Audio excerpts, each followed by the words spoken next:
Did we do it? Hello! Happy Friday! I'm so glad those who are here were able to make it for the rescheduled book club. Text Adventure Friday? Fiction Friday? Maybe? I guess they're all fiction days.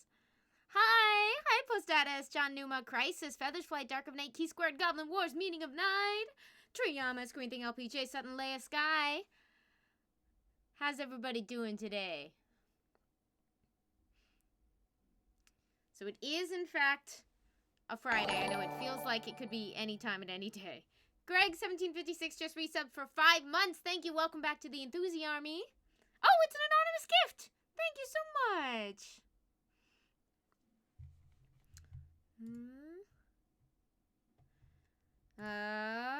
Whoop, moved on my windows. Whoops. It's a perfectly normal stream, is what I'm saying. A bit rough but enduring, says Feathers Flight. Like this enduring? Not to make a book club pun out of what we're all actually going through, but Detectives then just resubbed for 15 months with the kindest army on Twitch. This virus may keep us physically apart, but our spirit will always bind us together. Plus, if Mass Effect has taught us anything, being on the greatest adventure means occasionally getting stuck in a box. An anonymous gifter gave Great Man King a tier 1 sub. Thank you so much. Welcome to the Enthusi Army, Great Man King. Are you a great man king, or are you a great man king? Are you a great man king? Serotonia, your spring break would have started today?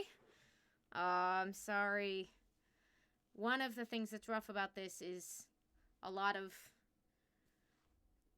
our recent visions of the future being rearranged in front of our eyes. Great Man King, I leave the interpretation up to the individual. Excellent. An artistic challenge, Enthusi Army. Maybe you're just King Greatman. Maybe I'm just, reading it wrong. Oh my god. Dark of Night brings up my favorite new thing, which is Gail Simone discovering Critical Role on Twitter. I think...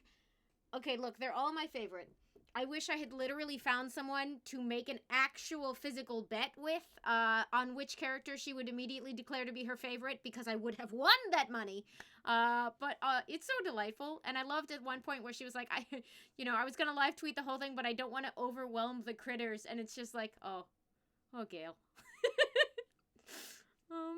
The spirit of excess binds you and the critters together into one whole.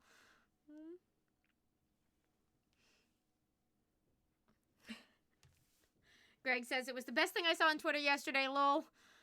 Dark of Night says, I may have rewatched the first episode again yesterday. Shadows of Life says, oh yeah, that was awesome.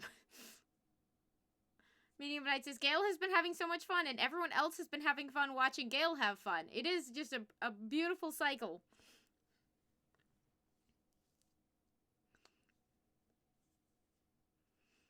Medium Night had your film class online today. Obviously, all productions are on hold indefinitely, but switching tracks to writing for the rest of the semester. You've officially met with all your classes and made plans to finish the semester online. It's something. I'm glad. And writing is never wasted time.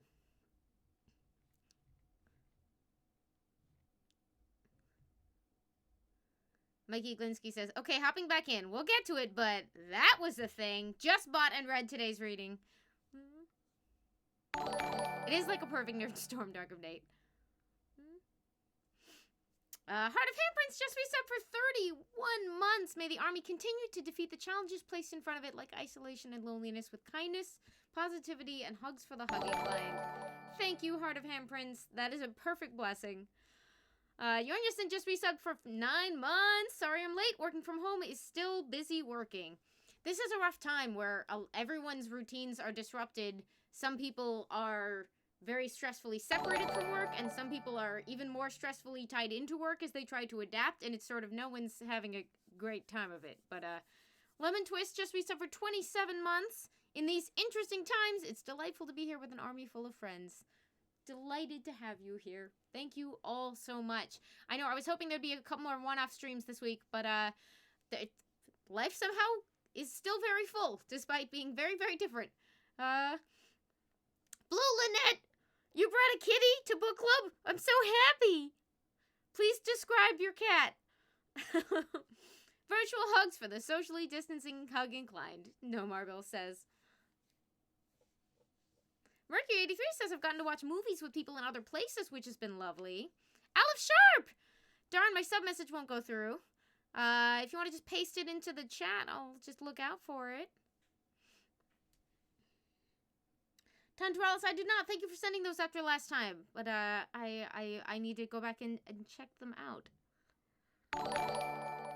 Dark of Nate, I'm so glad your store gave you small bonuses for your service during this time. That's wonderful to hear. Aleph Sharp just reset for 25 months and says, Bazone, Amy, and Army. I won't be able to be around for this whole thing because Shabo starts at around 6:55 Eastern. Sorry about that. I hope everyone is doing as well as they can be in these times. Finally started my Multiverses of Fantasy game and a Doctor Who game with the companions playing D&D. Yes, there's layers. Also, I still have those issues 1 through 4 of Far Sector. More discussion on the Discord. Could somebody throw a link to the Discord in chat? Thank you so much. Aleph, I'm sorry. The time that we rescheduled to is not a great one for you. I couldn't avoid moving it, but I'll try to think about this stuff in future. Blue Lynette has a small, plump, gray tabby that is affectionate but shy. And GM for Life says, at least I don't have a fireside chat going sideways. I am not allowed to have fire. As maybe some other people shouldn't be. But, thank you, Puffy Butts, throwing that Discord link in chat. Oh, and Dark of Nate says that Birds of Prey watch-along the other night was the most fun I've had in a while, so thanks for being part of it. I know I saw a couple of y'all participating with me. We did a little watch-along with some of the DC Daily folks, now that Birds of Prey is on VOD, and it was a blast. I think I like that movie more every time I see it, and I loved it the first time. Like, we are not starting a fire, says Star Pilot 6. What's great is I have a lot to catch up on. There have been a couple of different people doing reactions to Birds of Prey this week, so I want to gather them all together and go through them. They're delicious. All right. Is it time? Do we declare ourselves a book club? This week we are talking about Far Sector number 3. This is the 3rd issue in the miniseries from N.K. Jemisin and Jamal Campbell from DC Comics' Young Animal imprint, dealing with Green Lantern Joe Mullen in a very, very far sector. Begins with the solving of a murder, and as we can see at this point, is just getting bigger. The problem is not the small one. It's real big now. Detectives and cheered. My problem may not be as significant as others, but I'm disappointed that after a year of sacrificing and saving, I may not be able to meet up with everyone at Gen Con. Look, the existence of other sorrows doesn't mean that's not real. It's a huge bummer. I'm so sorry. I do hope there'll be future times for a lot of the stuff that gets delayed, but it's okay to mourn the stuff that doesn't happen. 2-Bit Writer's now following. Thank you. B-Right UK says, hi, Amy and Army. It's good to be with you again. 26-month streak. Thank you so much. So, first comment on number 3 comes from Meaning of Night. Okay, who allowed this book to hit me in the feelings in so few pages? Namilla says, that's a good summation of Far Sector. Problems intensify. Anonymous just gave a gift to 2-Bit Writer. I love your name, 2-Bit Writer.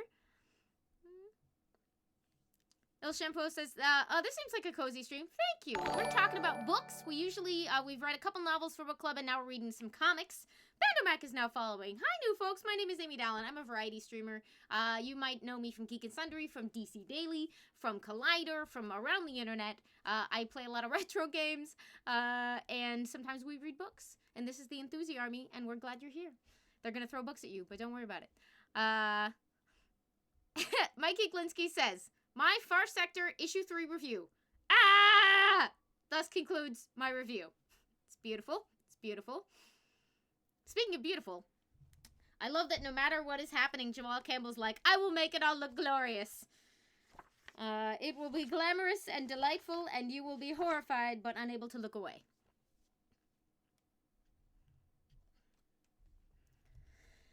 So yes, big spoilers. Spoilers at this exact moment. I have a new follow, but, Not sure about your name there, bud.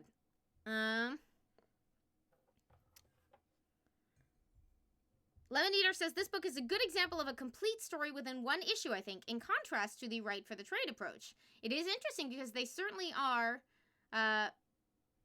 building one overarching story, clearly, but there was a definite beginning, middle, and shock build in this one. 2-Bit Writer says it represents how much money I make from my writing. Hey, more than 1 bit. John Numa says, whew, just finished number 3. That was a lot. Aleph Sharp says, there were definitely things that happened in this issue. Okay, so we're in spoiler zone, guys. If you haven't read Far Sector, the first 3 issues, you're about to be spoiled. Shiny Marigold says, big things, not good things. Oh, dear. Dark of Nate says, it was shortly after first reading this issue that I saw N.K. Jemison's tweet that she doesn't write to make you feel comfortable. Yeah. Leia Sky's review. Oh, dear.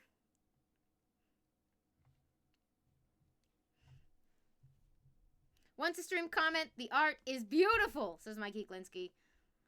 Key Squared zeroes in on one of the truly important things we learn. Can we talk about the fact that apparently we now have a Green Lantern who reads fanfic on AO3? It is wonderful. The name they give it in universe is, where'd it go? Tales of Our Own. TO3 is the... Apparently, I'm going to say canon DC Universe version of Archive of Our Own. And we have our first supporting cast member who is an AT-AT. We have @Itches, or @ICanHasEarthStuff01. So we're adding to the pieces of information we have about the naming conventions and the structure of the world, right? So we know that Jo has an assistant, whose name she thinks is completely ridiculous. I mostly abbreviate her name to Itches, or @Itches, or Ken Has. It's ridiculous, no matter how you say it. So they trade interesting Earth stuff, and this is interesting because it's the panel where we learn that Jo has some family back home. She has a message from her dad. She says, used to watch Westerns as a kid. Came on between Saturday cartoons and Kung Fu. Lone sheriffs on distant frontiers usually don't leave any family behind that they'll miss. So we have 2 references to her dad in this issue. One is that there's a message from him that's going to take a few months to get here. And one is that she references something he used to say, as the asterisk acknowledges, paraphrasing Martin Luther King Jr., about the 2 kinds of peace, which is one of my favorite quotes, and a really insightful sort of commentary on the stuff that's about to go down in this issue, which I'm kind of avoiding talking about because it's truly heartbreaking. But we pick up where we left off. We pick up with Marth. And if you were wondering how long the revelation at the end of issue 2 would be not dealt with, the answer is they're going to deal with it instantly because she's just going to bring it up. So let's start at the beginning. First, let's skim through some of these comments. Dark of Nade, but hey, how great is Ken Has? Greg1756 says, I'm up to date with First Sector, so I'm going to try to remember what happened in this one and not future ones, lol. This one begins with the revelation, picks up from this, Martha's on switch off, and ends with the confrontation with the protesters. Whew. Aleph Sharp says, also, I like that the AT-AT's love of Earth meme culture. It's adorable. Meaning of an 8 says, that feel when you use subspace relays to get your fanfic? Like we all would. Very relatable. Heart of Hamperin says, I crammed this issue in the last hour or so. It was a lot to take in such short order. Down Under Dwarf says, the intro for the assistant is so good. Nimilla says, the narration is coupled with an absolutely painful panel of her curled up, missing her fam. Serotonia points out something I hadn't thought about. The Na have ship names, and I'm just imagining Jo first hearing that and giggling. I didn't even think about that. What's your ship name?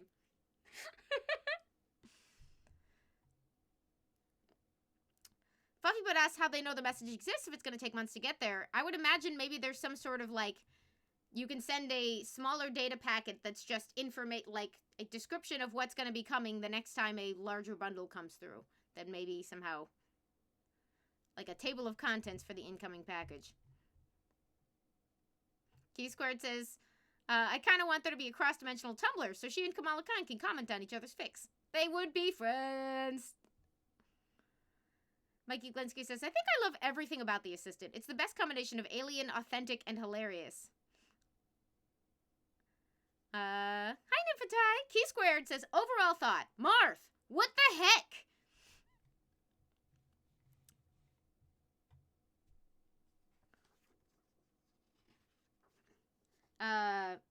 So, Marth, what the heck? We're back in the very, like, we have a nice, unusual, well, I shouldn't skip this, the recap page, but posted as, Owen Intelligence Extra-Jurisdictional File Archive, i.e. records of things beyond our normal sectors, the far sector.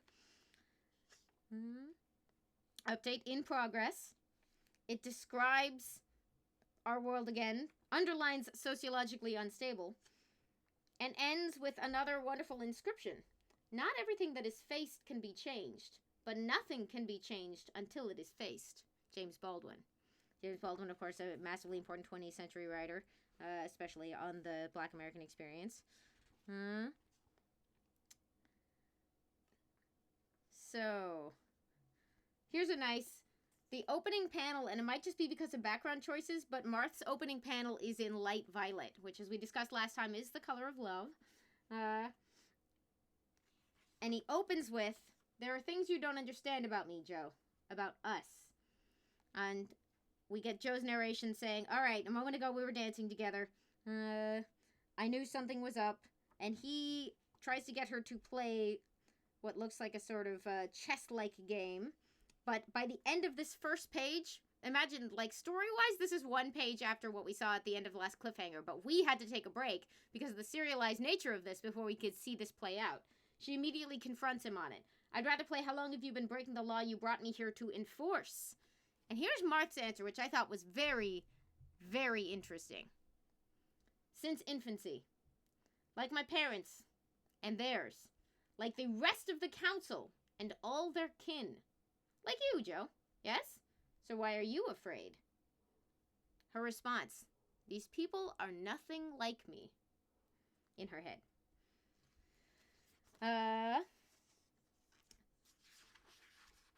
He says, I imagine you have such games on your planet, games that tell a story of power in particular. You could think of games like chess as a story of power between kingdoms, right? She says, power's the same everywhere, I guess. The wealthy and influential just love to live above the law. And he says, and the rebellious, Joe. Never forget the rebels. I'm going to read the whole issue if I don't stop myself, because there is so much going on in these conversations. John Newman says also James Baldwin was gay, since that's not often known. I'm not sure if I did know that. Vampire 54 is now following. Thank you! Alright, so we're going to start with her revelation that the powerful are living outside of the law that they brought her here to enforce. Now, if switch off is a relatively recent widespread drug addiction, then that means somebody's trying to take something that I guess has been available to the powerful for several generations and are now making it widely available, and that has led to the first murder, which implies that somehow the powerful have either not been murdering each other or totally been getting away with it. But we learn in a very dramatic fashion that there are literally two, well, there aren't literally two sets of laws because it's illegal, they're just doing it. But much like we often see in our own world, there is an unspoken set of different rules that operate for folks in different societal positions in this world.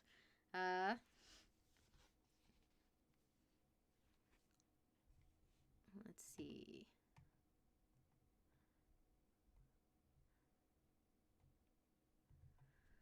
Jumping ahead a little bit, we're going to cut to a confrontation. Lemon Eater is jumping right into the heart of this issue. Joe's internal dialogue about her relationship with the police force was interesting and nuanced. Clearly, NK is drawing from important references from current and historical Black experiences, and wider than that, as we'll get to when we get the one panel of a lot of Earth history. So how does a Black space cop navigate this?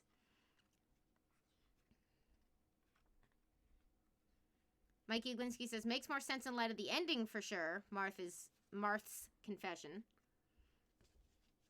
Fluffy Butt says, Mark confuses me. He seems to be testing Jo in order to know how to deal with her. That's an interesting take, seeing how she'll respond to him opening up these secrets to her. Everyone agrees. Mikey Glinsky says, I have no idea what to expect with this guy. Shiny Marigold says, yes, and I can't help but think he's disappointed in her right now. She doesn't go along with him, so he, it looks like, turns his emotion exploit back on and gets cold again. So it sounds like he can switch off his not an all the time thing. It's a sometimes thing, or a recreational thing? Hard to say.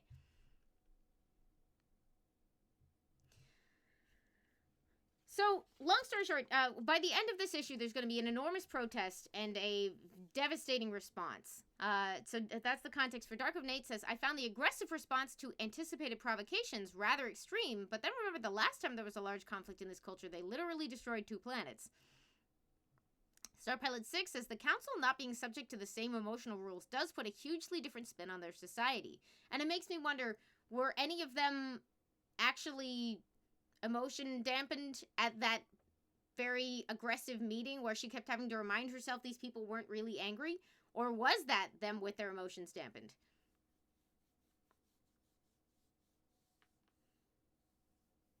Aleph Sharp says, also we continue the one large panel with 4 smaller rectangular panels with different angles of a table depicting philosophical discussion and debate.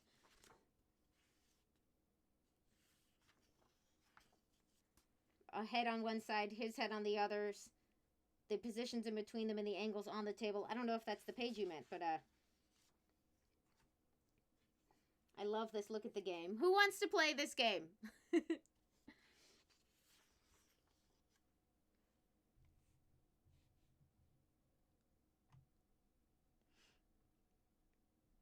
Greg says, Jo just straight up puts Martha in his place. Loved that whole opening couple of pages.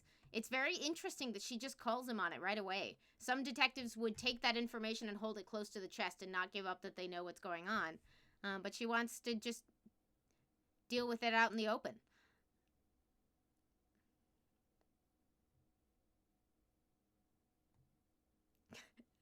You're all very on point. John Numa says, the powerful totally getting away with things? Shocked, I say. Shocked. Kieran the Barbarian says, if you've got the money, you can do things. Mikey Glinsky, my rules are not your rules? Gasp. Say it ain't so. Yeah, I wish it were less familiar.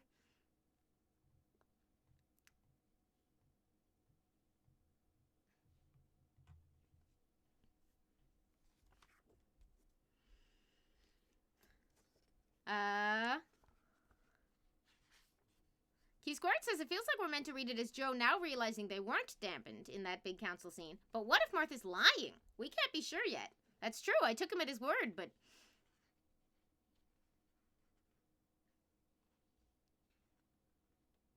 Aleph Sharp says they did the same thing with the table angles when depicting the council listening to Jo and the current information discussion.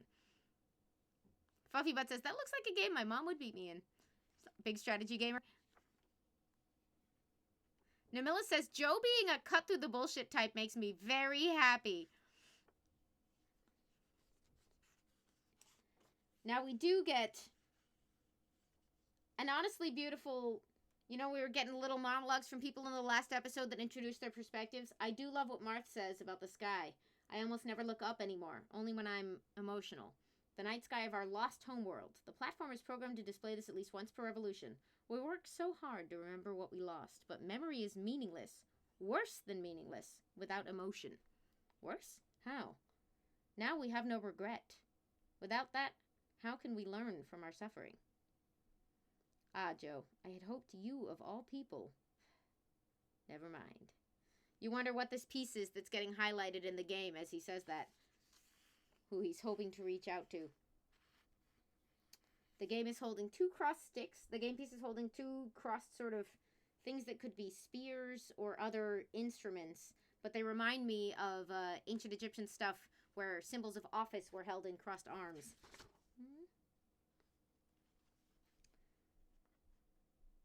Marth gets...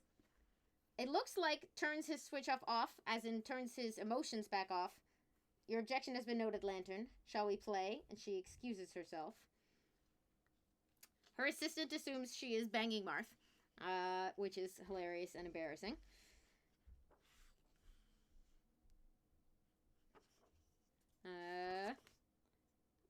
assistant is a gossip, which is adorable. Her assistant has tiny wings in the middle of her long braid, which is just an incredibly cool little design choice. Dr. Nate says that's a common pose of royals. Egyptians, European monarchs, etc. Is it a queen? Does he see Jo as a queen?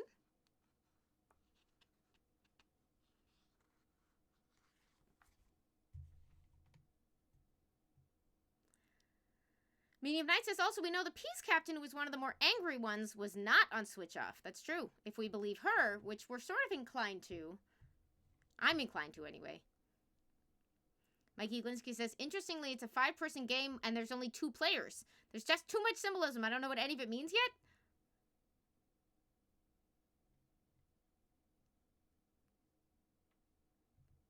Tarama says, are we sure Jo used all her dialogue options before progressing with the plot? Is she solving this mystery the way I play RPGs? Just asking every possible question.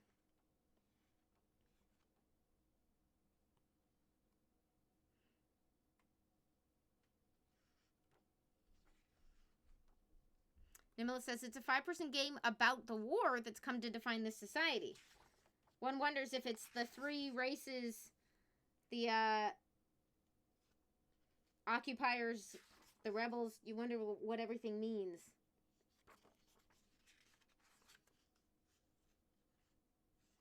All right, so a good night's sleep is prevented by an emergency call. Gotta call it whatever they call O-Dark 30 here. Now, it's funny, that's an expression I picked up from my military dad. Does Jo have a military dad or someone in her family that she picked it up from? Is it just something that also filters out to detective types? That was something that jumped out at me.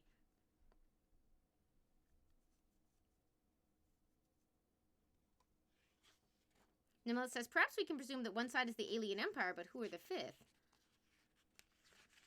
Does he say that? Medium Knight says, my swim coach has said O-Dark 30 a lot. Let's see.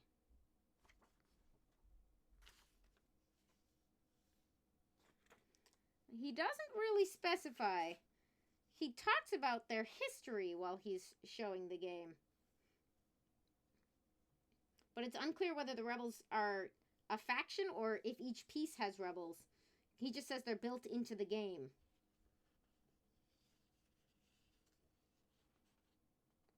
And we get some very interesting insight into their history.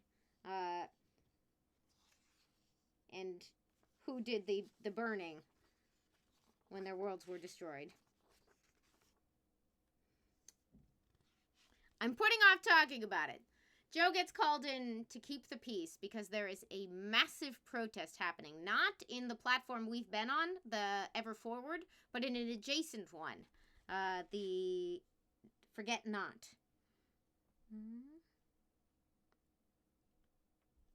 Now, Forget Not is not one of Peace Captain Sissen's jurisdictions.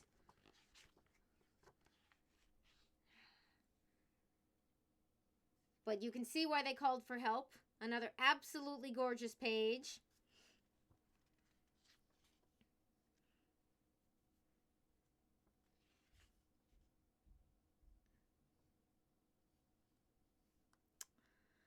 Mikey Linsky says, I feel like that whole chess scene is going to be very interesting once the whole story's set and done. Real Brainwave says, I assume the rebels are some sort of randomizer element. Dark of Night says, I figured the rebel was a special, maybe hidden piece like the spy and Stratego. Makes sense, makes sense.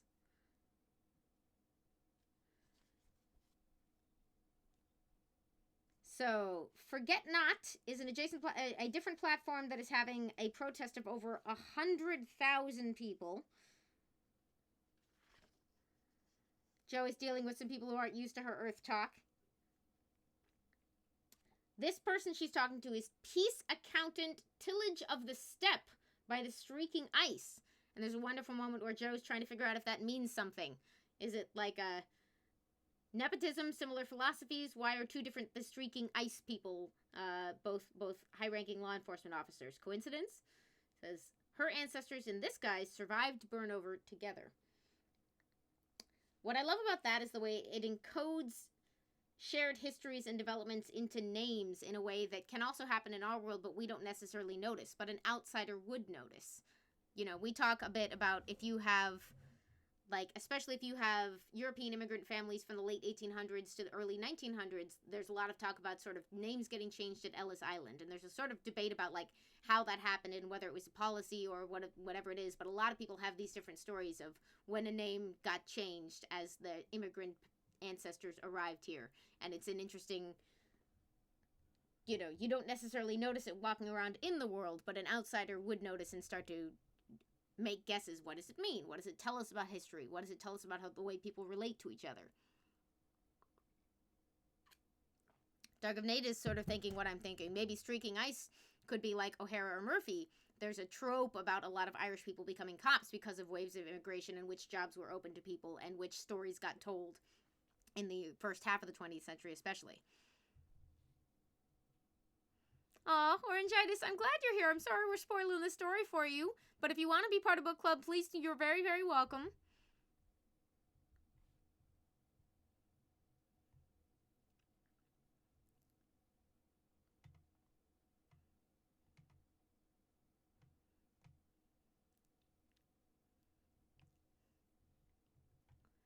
Alex Sharp says there's more panel stuff. Wonderful artistic choices. When a person on the emotional exploit side yells, the panel suddenly becomes partially angular, like an action or a movement panel.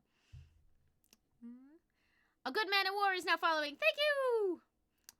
Shadows of Life. I think some of that ring lore might not quite be happening yet.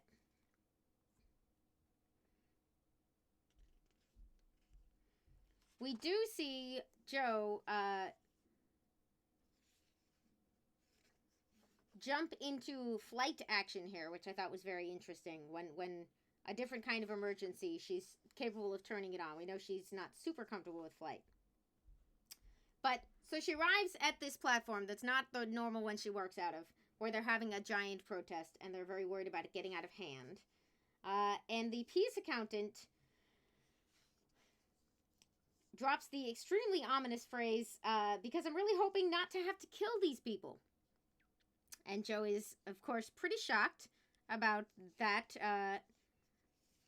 Fatal response to peaceful protest is a huge hot button social issue there that resonates throughout Earth history very, very strongly.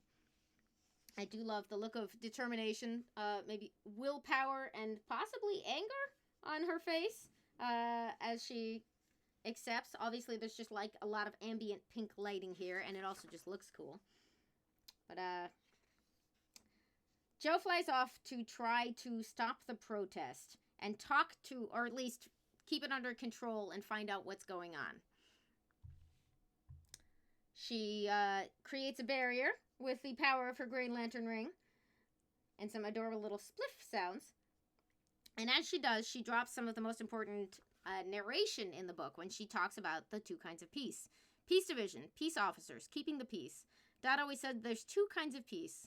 The first comes from just shutting down any conflict. That's the quick solution, but it's not real peace. See, doesn't deal with the actual problem, just tries to pretend it doesn't exist for a while. I am trying to prevent myself from reading the entire issue out loud. But, the original... Let's see.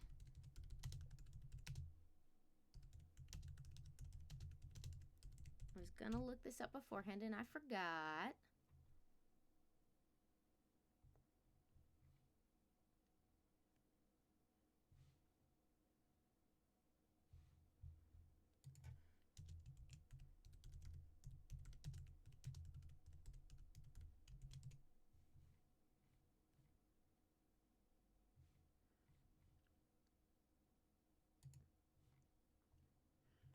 All right.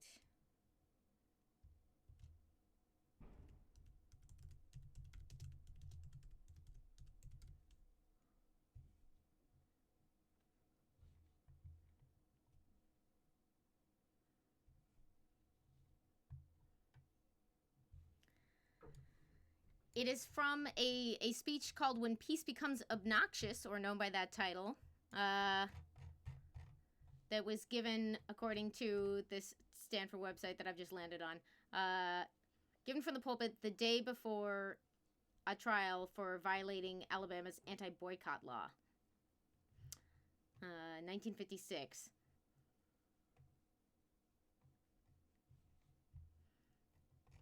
And it is long and detailed and very, very much worth, as everything he said is, looking at in detail. But includes one of a quote that became legendary. Peace is not merely the absence of this tension, but the presence of justice. And even if we didn't have this tension, we still wouldn't have positive peace. Basically, it comes in the context of discussing bus protests, which might be said to increase tension. He says, I agree that it is more tension now, but peace is not merely the absence of this tension, but the presence of justice.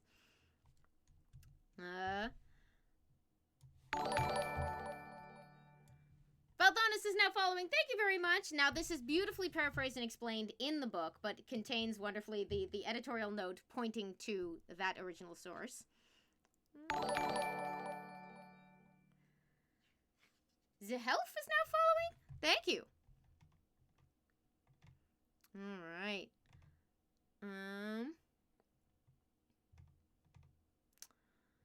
Star Pilot 6 says the series opened with a revelation that they hadn't had a murder in hundreds of years or whatever, but that extreme response now makes me wonder what they classify as murder.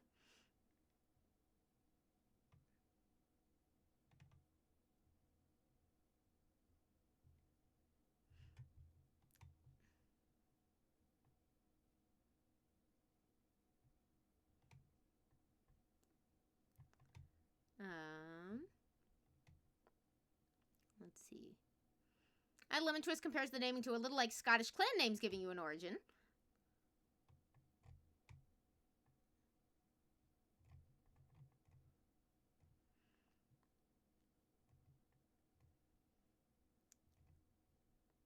Namilus makes the strange point that crimes are violations of law. If the state orders a death, it's not technically a crime. We may think that it is morally criminal.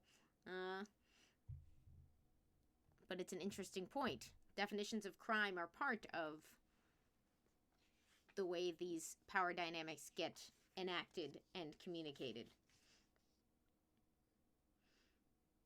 All right, so what is the protest about?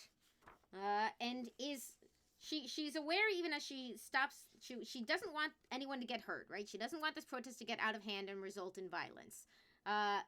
But she's aware that merely making people stop saying they're upset will not solve any problems. That's the real point of this. That's not the definition of peace, and that's not what she would consider an acceptable version of her job, is the implication here. So it turns out this is a protest between people who think switch off should be illegal, and it turns out there's an entire faction who think not only that it should be decriminalized, but that, like, essentially everyone should have access to switch off all the time. We should bring our emotions back. And other people saying, it's way too dangerous. This is how we killed the planet. You're putting us all in danger by advocating for this, and also you're a bunch of junkies addicted to a drug.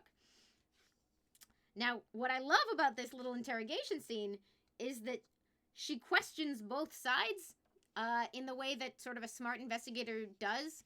She may obviously have emotional leanings in one way or the other, but she asks tough questions of them both. And her way of resolving it, as she's talking through, is to tell the protesters to write up some demands so that they can sort of carry this energy forward into trying to get something done about it.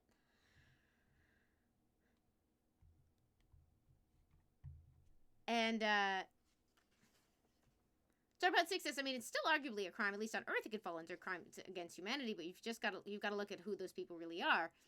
It's a complex question. Shiny Marigold says there's no justice without mercy, but mercy is based on compassion and empathy, which the dampening of emotion prevents. Interesting idea. Dark of Nate says it's interesting to note that all of the species are seen in both groups of protesters. So as far as we can tell, it's not like just the Nah protesting against just the AT-AT or anything like that. And what I like is that they're both bathed in the green light of her Green Lantern barrier.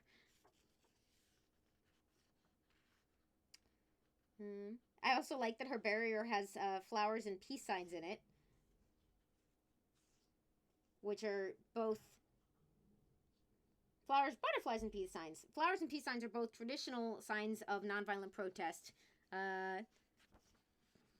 in a context I'm familiar with. Now, the counter-protesting side says they're criminals having no respect for law and order, and it sets off what I think we can all agree is one of the dynamite pages in this issue, as Joe just flashes back to basically modern American history, some of its darkest moments, which probably implies that she's American. But we see the sign of a Japanese internment camp. We see a Nixon campaign button claiming to be for law and order. Of course, until recently, our most obviously criminal president. We see a sort of legendary law and order editorial. And then we see a picture which looks like a take on a lot of recent post-Ferguson public protest confrontation with very heavily militiaized cops photograph. Now, these have sort of very clear readings. It's interesting because they're sort of instantly recognizable as touch points of American history for a lot of us. I think that they will play into the future as well, because some of this stuff should justly remain famous, and because the sheer imagery at work here, you don't need to know which specific recent photos this is referencing to understand what's happening in this picture.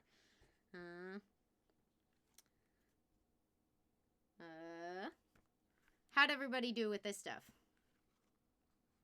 Mikey Glinsky says, I also noticed this takes place on a bridge. I know just enough to wonder if there's any historical significance. The Edmund Pettus Bridge or some of the other important parts of protest. I don't know about that, but it's a very reasonable guess. Meaning of Night says, they've been going along with you for 1,000 years. They're allowed a few minutes. That was very powerful. Dark of Nate says, the peace symbols are on both sides. I like that because I think they're in her barrier. She is putting the barrier of peace in between both sides. Nimila says, her ring does weird stuff, as has been established.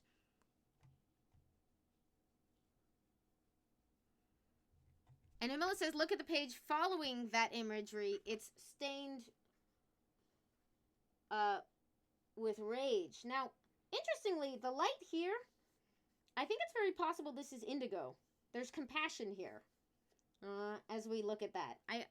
It's a tough one. The indigo core is a separate sort of question, but the rage operating as this scene of police brutality plays out, which is tough to, like, it's all playing out in Joe's head. Even her eyes are hidden here.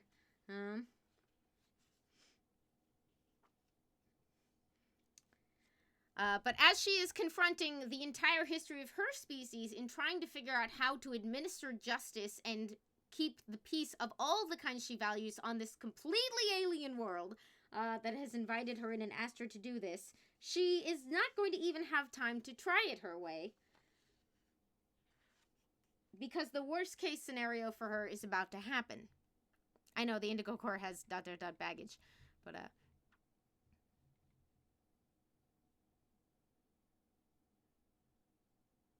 Fluffybutton makes a very good point. It's strange that the council would ask help from a Green Lantern when they are examples of how emotion can be used for good. You wonder if they appreciated the irony when they were making that call. Down Under Dwarf says, not knowing a huge amount about U.S. history, I think some parts of this section go over my head a bit. We have had police brutality problems for a very, very long time. It's a complicated issue. But we've also had some notable struggles that we neither can nor should forget anytime soon. Low points in our own history, and the misapplication of a sense of safety. So Japanese internment, if it's not something you're familiar with, is one of the great shames of American history, and sort of unevenly taught and understood and remembered, but was done in what people claimed at the time was the service of safety and security, which is one of the things that makes it so shameful.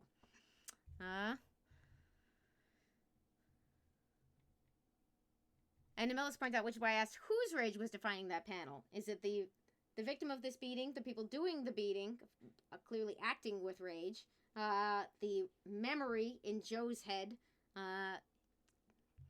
maybe all of the above.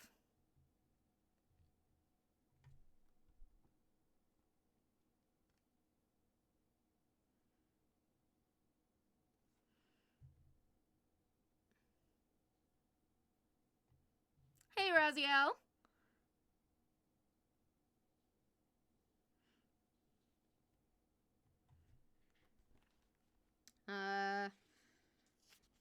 So, interestingly, she doesn't want to fight the cops. She is supposed to be working alongside them. The police can't become the public's enemy, says Joe. We're supposed to help. She's begging them to call Counselor Marth to put a stop to this planned use of deadly force against these theoretically peaceful protesters. I mean, they've all got fire, but it doesn't look like they've actually burned anything yet.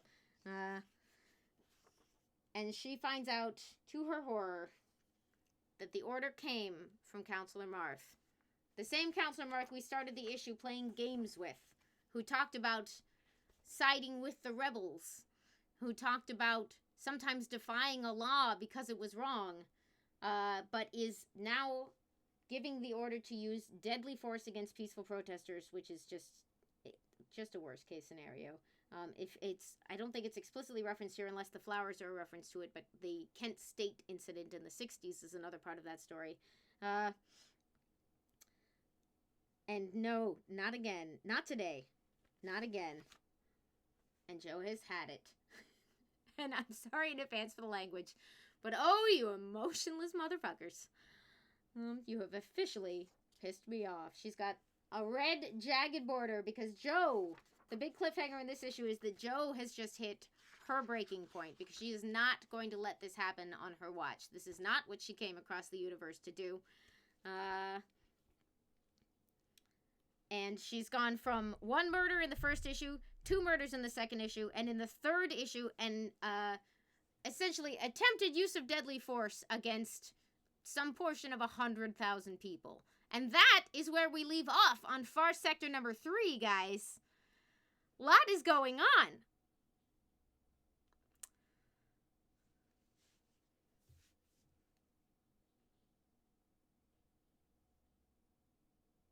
Lemonator says, kudos to NK for including Manzanar to show solidarity across cultural experiences while also alluding to current ICE treatment of Latino detainees.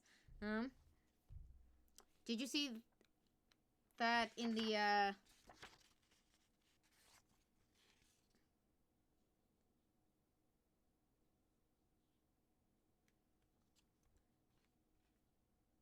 Is that, what you're reading in this last panel? Is there, or did you figure the choice of internment camps makes that illusion in and of itself? Medium Knight says, this definitely has been gripping more issue to issue than a lot of single-issue stories have. Namilla says that it stains the whole scene in crimson, only intensifies Joe's manifest duty. Barbaticus cheered! Thank you very much for those bits. Greg can't wait for us to read number 4.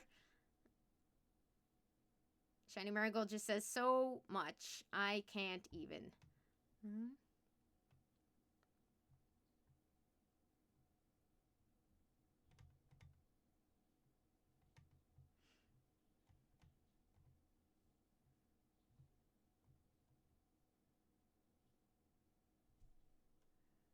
Dark Emanate says, question because it wasn't clear to me. Were they specifically shooting at the pro-emotion protesters or both sides, since it seems they were talking about the total number of protesters and the whole thing was unauthorized? My assumption is that they were opening fire in the original and not the counter-protesters, but that's a great question. Because she's saying, if you do this, if you fire on people who only want to be heard, god damn it, you can't do this.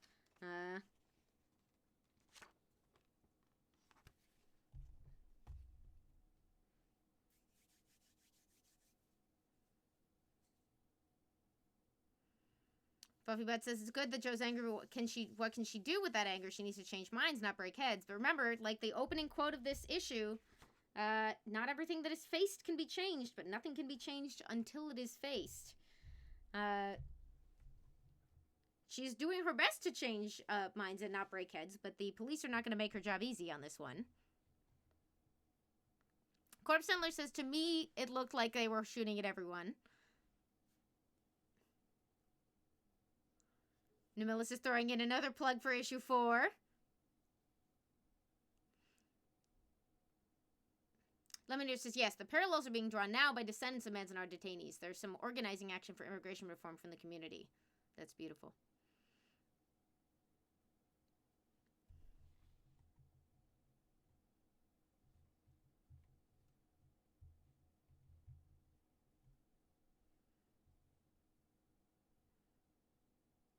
And obviously, when I said post-Ferguson earlier, I'm talking about Black Lives Matter and the waves of very essential protests that are driving folks to re-examine our cultural priorities and use of force and unequal policing and a bunch of the stuff that we're all trying collectively to deal with.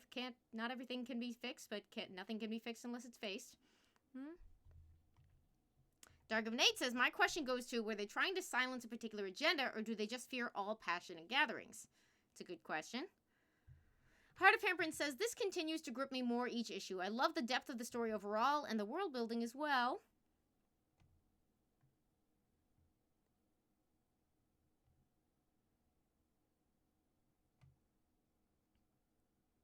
Mikey Linsky says, I don't know where this is going. It's a lot. It is very interesting. We start very gumshoe on a case. We've got a murder. And now we're like, there are enormous cracks in the facade of this society. A few days ago, you were telling me you haven't had a violent crime. And now you are literally using deadly force on 100,000 protesters. What is happening? What is normal here? What is Joe supposed to do about it? Why did you invite Joe? If you've all been secretly on switch off for generations, what is different now? Who invited Joe? Who wants her to be here? Who doesn't want her to be here? Do they want her to solve these problems? Did they really anticipate that there would be murders? Did they want her to figure out how to help them prevent more? Is she the only one actually trying to do that? Why didn't they lay all this information out on the table? Like, why didn't, if they're fine with the fact that, like, by the way, there's another set of rules for the counselors and types like that, you'd feel like that would be like oh, you know, for most people, switch off is illegal.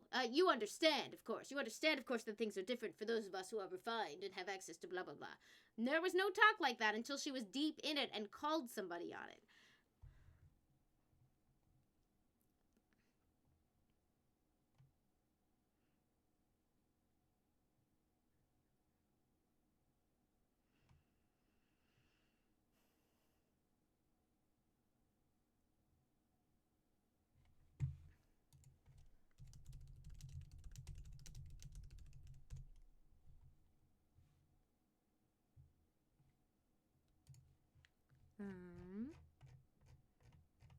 Try to prevent there.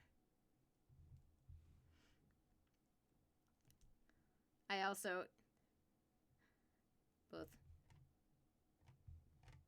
confirming the facts and trying to choose my words carefully.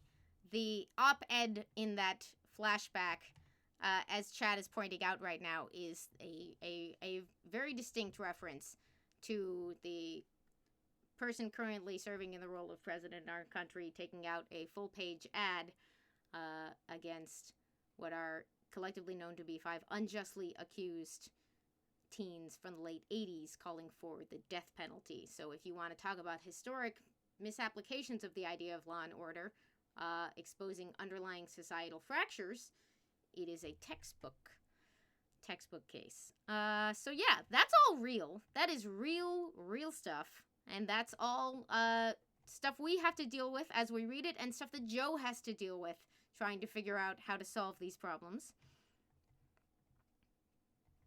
Buffy Butt says Joe is the perfect choice to deal with these issues, so who gave Joe the lantern ring?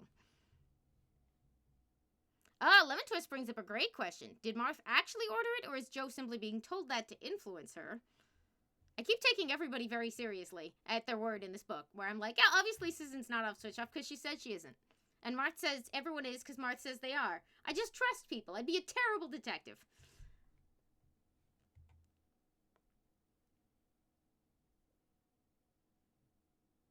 Big yikes, says Darkham Nate. Accurate.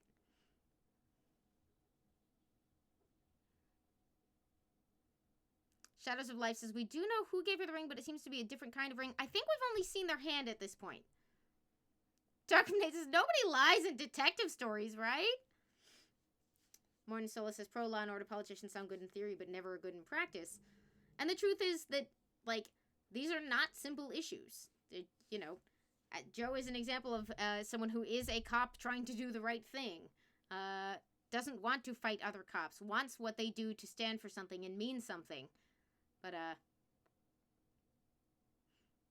oh yeah, we don't know who gave her the ring, says Shadows of Life. Alright, it was just a typo. So, y'all, we're 3 issues in. Any big guesses from folks who haven't read ahead about where we're going or what's gonna happen? Before we, switch over from book club here?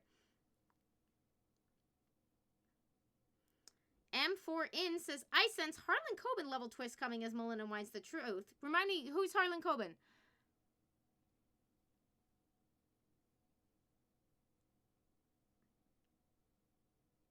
Mike Kuklinski says it's tough to pull off this mix of world building and detective fiction. It says that's the downside of a fully constructed world. You kind of have to trust everything, because if you don't trust the world.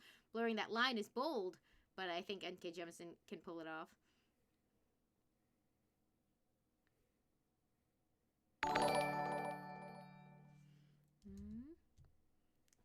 Official Shakira is now following? Hi, Shakira? I'm gonna guess you just picked a cool name that sounds like you are officially Shakira, but I like your taste.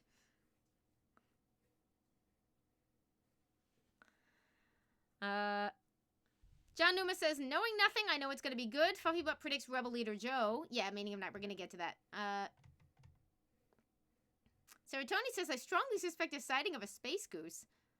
Like an untitled goose or a different kind of goose? Kieran the Barbarian says the government is gonna try to cover it all up and blame it on Joe. Ah, that's an interesting blame it on the aliens for the society's problems. Could they be trying to set up another thing like that? Meaning Rice says, I think Joe's going to be on the run or at odds with the council. Mike D. Glinsky says, I anticipate political shenanigans. Many shenanigans. Darkham Nate says, the whole society is going to become obsessed with funny cat videos and decide that violence is not the answer. Problem solved.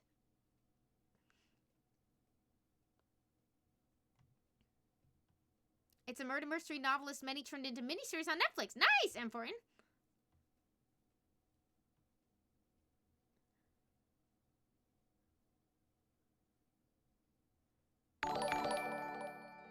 Craft Focus is now following. Thank you! Official Shakira shakes hips into chat. I assume that is because we are having a discussion of the nature of truth, so we have summoned you because your hips don't lie. Press X to doubt. Morton Sola says, I'm gonna go on a limb and say Martha's more complex than he seems in this issue. He already seems pretty complex, but I think you're right. We're just gonna keep finding more layers of Marth. Villainiquity Tyrant. Hold on, I love your name and I want to get it right. Villainiquityrantihirog says that cover is splendid. It really is, isn't it? It's just gorgeous. You might be talking about the big number 1 that's next to me, but the one we're talking about is great as well. Y'all want a sneak peek at number 4? So moody, so gorgeous, so nice.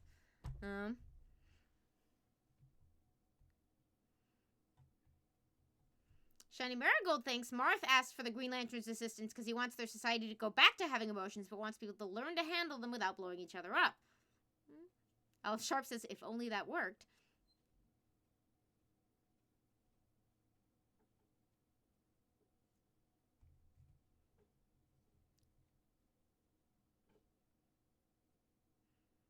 Fluffy Butt, I'm glad you were able to read it. I love your contributions to book club. Layers of Marth sounds like a necromancy spell, says Corpse Handler. Down Under Dwarf just reiterates, all the artwork is so good. Yo, Jamal, Campbell. We'll get into it more in future. There was a lot of heavy emotional content in this one. For one issue of a comic, they pack so much punch into this book.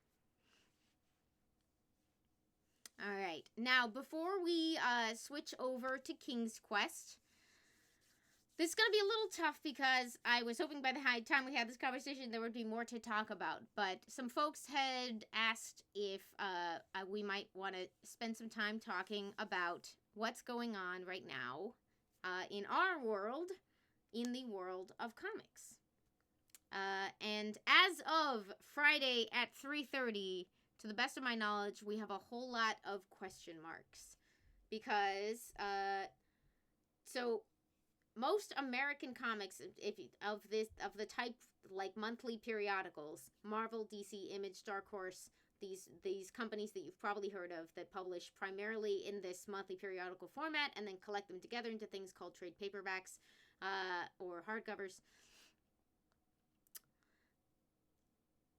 And what generally happens is those are publishers. A publisher is DC or Marvel. There is a different company called Diamond Comics, which is a distributor. And I think this is meaning of night. This gets to your question. Your question is, so Diamond does not print the comics, right? They just distribute. So a lot of people saw this week the announcement that Diamond is putting a hold on shipping of new comics right now. Jared Wen just resubbed for 7 months. Woot! Here is what normally happens. A publisher like DC commissions some books, pairs up a writer and artist. This happens in a different order and different sequence everywhere. But they say, like, all right, or Marvel says, we're going to make some X-Men comics. You're going to write them and you're going to draw them. Do you want to do X-Men comics? Cool, we're all on the same page. The behind the scenes, which is a whole separate discussion, eventually results in somebody being like, done. It's got colors, it's got letters, it's ready to go. We're going to send these files to a printer. The printer, which could be a facility that prints all kinds of printed material, is going to make a bunch of them, put them in boxes, and then send them to the company that distributes comics. So Diamond Comics has been essentially the monopoly distributor of American comics since the late 90s, I want to say. There were earlier phases. There was no such thing as a direct comic book distributor until the late 70s, early 80s. Then the sort of smaller ones arose. The idea of a specialized comic book shop arose. Companies came up to serve those. There were like little distribution wars between sub-companies in the 80s and 90s. And eventually it settled down into basically one company that handles most of that stuff. A lot of these books do deal with other like book-type distributors who are sending the newest prose novel and also the new DC graphic novel out to bookstores. That's sort of a separate chain. But your I Want New Batman issue comes out has gone through Diamond for a long time now. Into the direct market is what we call a store that basically sells you the comics instead of having them on a magazine rack or something like that. So we are living through unbelievable times right now. And as of, in the case of California, a little over a week ago, our whole state is under a shelter-at-home order where you can basically only leave your house for essential tasks. You can go to the bank, you can get groceries, but you can't go, like, shopping at a clothing store and pick out a shirt. And obviously one of the things that falls under non-essential, much as we might like to believe otherwise, is recreational reading. So comic book stores are included in that order. And so in different orders, like the ones in the Bay Area first, and then us in LA and the rest of the state, and basically the same time, started getting hit with mandatory closure orders. Every shop is handling this differently because it's very unclear. I'm going to choose my words carefully. No one is exactly sure which ways of... Everyone is interested in complying with these orders and doing what is safe for everyone. But figuring out whether mail order is possible, whether things like curbside pickup are possible, whether other arrangements for getting people comics are possible, is one complication. And another is that ordinarily, the writers and artists have come up with a comic, the editors have helped package it all together, the designers have put it into the files, and it goes off to a printer who puts them in boxes, and then they go to a Diamond facility in, one of them is in Olive Branch, Mississippi. There's a couple of facilities in different places where they get a thing that says, this shop ordered 10 of these, put them in a box and send to shop. There's a weekly shipment that everybody gets that usually comes in, like Diamond sort of organizes those into your boxes, fills your orders, sends them to your shop. in the case of my shop in Burbank, my boss would drive down on a Tuesday, pick up boxes from a shipping facility, not Diamond owned, but like leased or however people do arrange for shipping things. Pick up the boxes that were packed somewhere else in the country, take them to the shop, unload them. People like me would go in, sort them out for all of our subscribers, put them out on the shelf, and on Wednesday we would have new comic book day. So this past Wednesday was technically new comic book day, and a day or two before that we got the announcement from Diamond that as of next week's books, they are going to they asked not to receive any new books, essentially, because due to, in some cases, maybe the closure of this packing facility, or the closure of the shipping facility that needs to receive them, or the closure of the shop that can't go drive and get the books and bring them to the shop, or the closure to customers at the other end. The backup at every phase of that chain was enough to make Diamond say, we are putting a pause on receiving new product. Now, we have a big question mark right now because for 10 to 15 years, it has been standard for a lot of books to be released simultaneously in print and digitally. I've always been a big advocate of things getting digital releases because I think it adds to the ability of people to get access to comics and the wider pool of people reading comics. But until this point, it has never been a question of if it's available there but not available this other way. So what we don't yet know is whether most of the companies are going to go ahead and release the new planned comics digitally that don't yet get shipped to people in print, or in some cases don't get printed. So, here is where it gets very personal for everybody. Every possible solution to this question comes with its own set of problems. I am hoping there is a hold on most digital comics until paper ones at least exist, or people know how to do mail order or other things can be legally and safely in place, because I don't like the idea of there being folks who buy Batman every month who have to dodge spoilers for 2 months.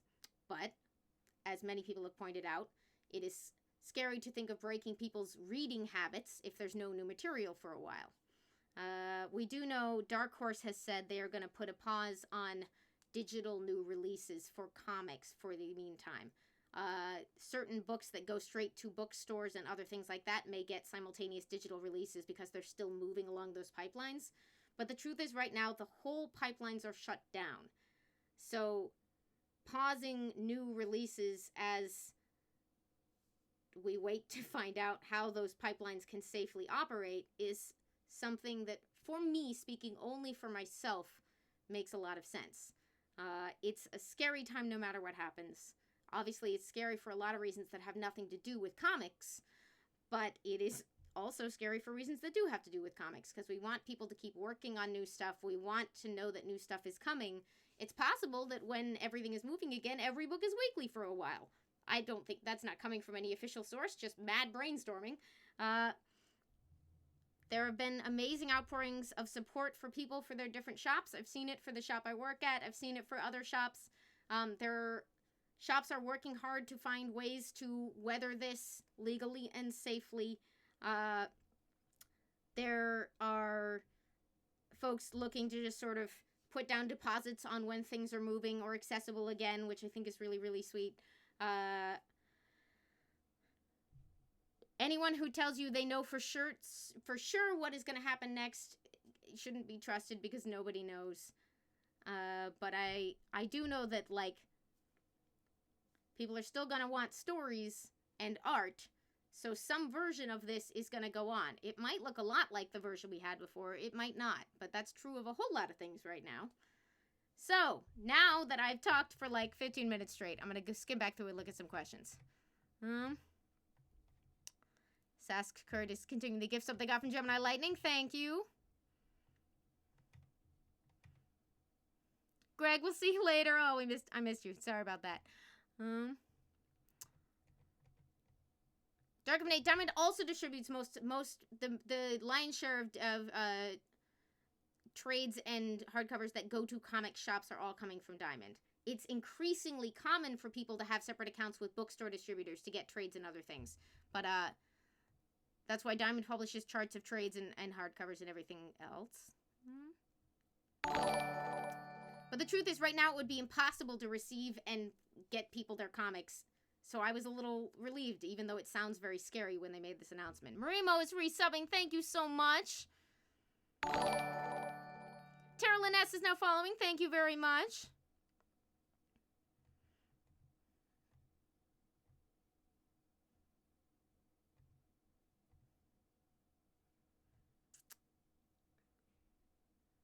Down at the door, if you're on lockdown right now in New Zealand, have been officially since Wednesday. Lemon Twist cheered. Thanks, Amy, for that. It was almost like having Wednesday Club back. Sigh. Thank you. Did everything I said make sense? Lemon Twist says all my copies of Far Sector are digital because my local comic book store doesn't have them and told me it could take a while even before all this. That's the other complication. The books that were set to arrive at the beginning of April would be books that we ordered in February. Orders for most monthly comics happen 2 months ahead. You can usually adjust them up until 3 weeks ahead. But even as we do this, today or yesterday was the deadline for shops to order books for May.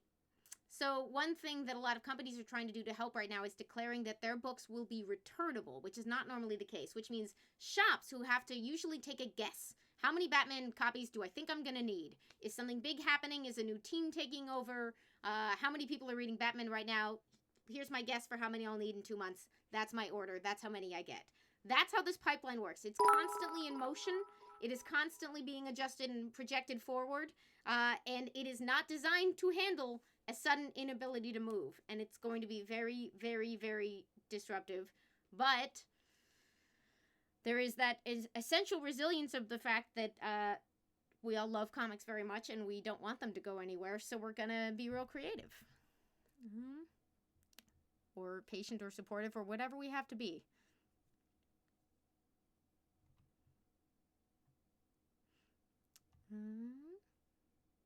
Alf Sharp says, middle of the 2 largest outbreak locations in the world currently. It's pretty scary, to be honest. Some of the shops in New York are working out special events and things. I know that some shops are planning on, whenever things open up again, trying to get a slate of signings to get people back in the stores with sales. Marimo says, thank you for the explanation. Not understanding the comics industry. I didn't know what the whole thing with Diamond meant at all. It's why it's a huge deal, but it's not necessarily, it's not like they just decided that the pipelines are shut. The pipelines are shut. Like, but it is a big deal. Thank you to the anonymous gifter who gifted Marimo a sub.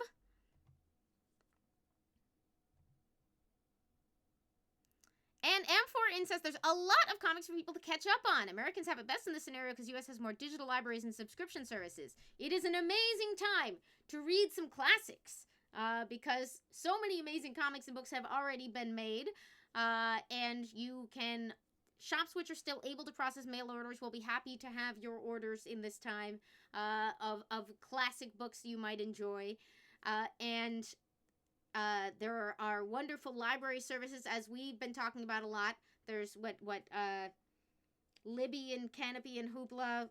Some of those became other things, but I think they're all still things. Ways to access content through your library subscriptions. Then, of course, there's online reading services.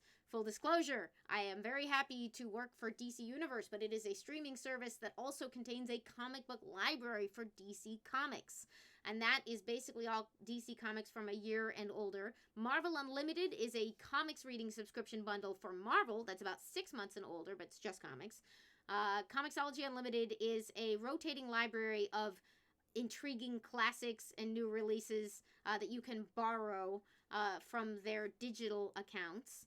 Comixology itself, of course, should still be able to process sales. They may or may not, as we were just discussing, have new issues next week, but they're still going to have an enormous library of amazing books. I think a lot of manga services have huge libraries. I don't know if they're getting new releases or not. I haven't looked into what that is, but Shonen Jump, I know, has services you can read online.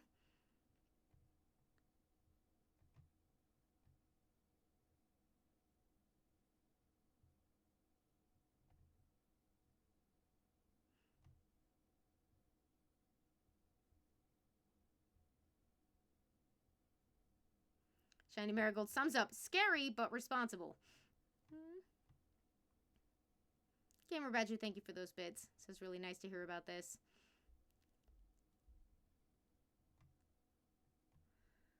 And Dark of Night points out this: the silver lining for comic shops is that they're not currently paying for a lot of stock that people can't buy right now. It is tough because new releases account for some shops, a large portion, for some shops, nearly all. It depends on how your shop works.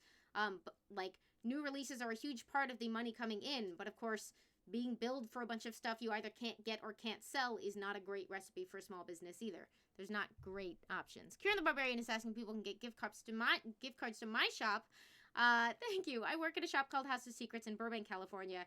If you check the Facebook for House of Secrets, I think that my boss is going to be able to start processing next week by selling of gift cards, or gift certificates and some shipping. It's going to be a work in progress as we figure out those systems, but, thank you for asking.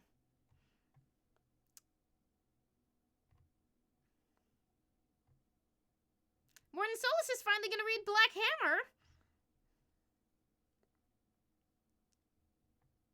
Lemon Twist says, I have a huge stack of comics I got through Humble Bundle that I now finally have time to read. I forgot, they do frequent Humble Bundles for comics. There's great stuff in there.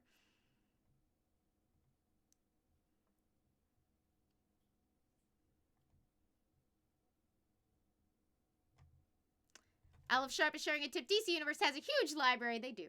If your local library is open, they will frequently have them. Some bookstores carry trades and floppies.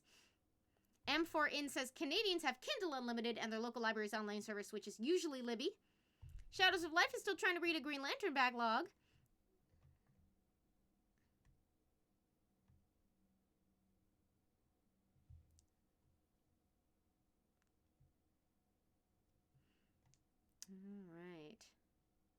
Shiny Marigold says, can confirm read Comixology Unlimited. It's paid for itself in comics I wanted to read but didn't necessarily want to buy. See, the reason that I love things like that is that if working at a shop has been any observation, if somebody gives you a free volume 1 of Saga or Why the Last Man, you're going to end up tracking down the rest of them. It only adds to the number of people who love and want to get more comics. And whether you end up buying those or you hook somebody else who ends up buying them, it almost always leads to somebody needing to get a hold of more copies of these books because we love them.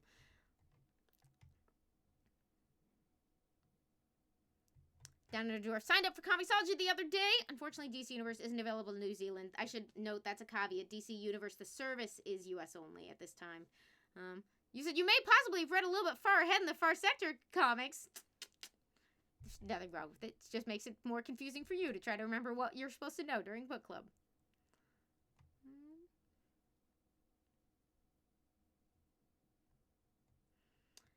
Aleph Sharp should probably head out momentarily, so have a good discussion in King's Quest. Stay safe, y'all. See you soon, Aleph. Thank you for joining us.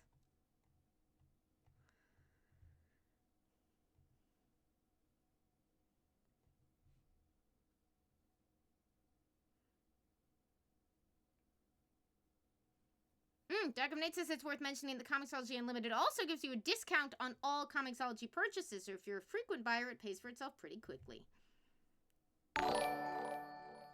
Lamacoin Misanthropy just reset for 7 months. Thank you so much and welcome back to the Enthusi Army. All right. So that's our current state of the comics discussion. It's a lot of question marks, unfortunately. But please keep sharing. There's lots of great tips. I just saw a wonderful one. There's a small new publisher called TKO Studios that has an option that has been working hard to build their relationship to stores, that is making a special purchase option available where you can designate a local store, and they are going to actually send the full normal retailer portion of that purchase to the store in question, which is a huge move. I'm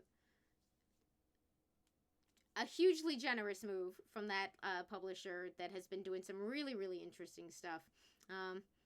But yeah, checking, especially a lot of the smaller publishers have already sort of outlined which steps they're taking. We're waiting on word from some of the really big ones. But Mikey Linsky, off to get foods. Thank you. Fluffy Butt asks, when is our next declaration of books? All right. Y'all, what do you think? We ready for number 4 on Far Sector?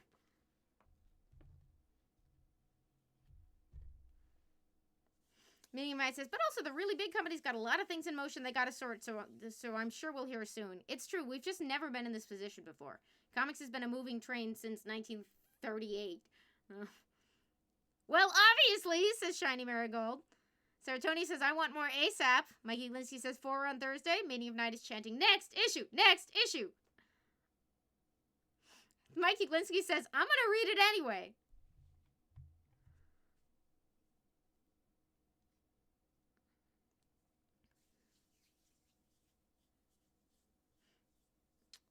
Real Brainwave says, I'd love to jump in right away, but in light of what's going on, maybe it makes sense to space it out an extra week or two. Are there folks who could use 2 weeks on this next one?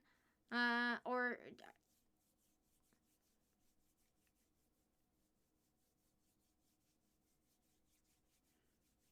Because I think... Honestly, not sure. I think number 5 came out digitally and in print this week. Obviously, it might be tough to get a hold of print copies. But, let me know. I have 4 and 5, so ready when you are. It might be a while before we get further than 5, so we might be about to get stuck. But, the other thing is that I have to find out. I'm juggling some other life stuff, so I don't 100% know what my schedule is next week. But, tentatively, I feel like most people are about on the same page. That we're ready for number 4. So let's plan on number 4 for next Thursday. I will obviously try to update as soon as possible.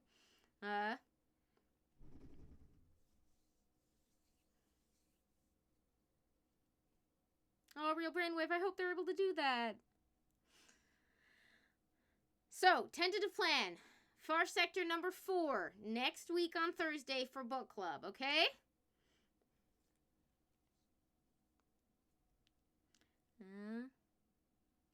Life needs things to live, says Death Star Taco. It's true. Life stuff. Alright. Same time next week. Well, different time, different day next week. But you know what I'm trying to say. What day of the week will that be? The 2nd of April? Let's see.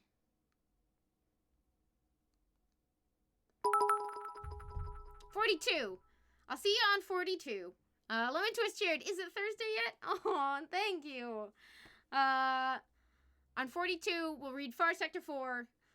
An anonymous gifter gave Tigger Bone a sub. Thank you. Sometime next week. What is time? It is going to be truly bizarre. I'm going to be pretty emotional next Wednesday when it isn't New Comic Book Day. Now, granted, I was stressing out very hard about the idea of a New Comic Book Day nobody could actually participate in. So there's no non-stressful version of this. But, this will be, like, Ribbons of Distinction is now following. My life has been organized around Wednesday for so many years. It's going to be very, very strange. Sipthong, oh shoot, I missed it. Guess I'll have to VOD. Hi, VOD, Sipthong, if you've re-listened through and gotten to this point. April sounds like a fiction, says John Numa. Tripsteri is now following. Thank you! Serotonia has a great tip. Also, if you're able, order takeout from your local restaurants. They appreciate the business, and the diner I ordered from for dinner put free brownies in my takeout container as a thank you. Yeah. Shiny Marigold suggests making it favorite comic book day instead. We might have to do that. All right. Are we ready for a short break and then some King's Quest 4? Speaking of life needs things to live, I'm gonna grab food and be back for King's Quest, says Dark Update. Maybe we can take an idea from Nightville and just cancel Wednesday, says Kairaya. Short break, and then meet me right back here for some King's Quest 4, please. Thank you all so much for another wonderful, wonderful book club. It means so much to get to do this with all of you, and I love your insights. And it's time to switch.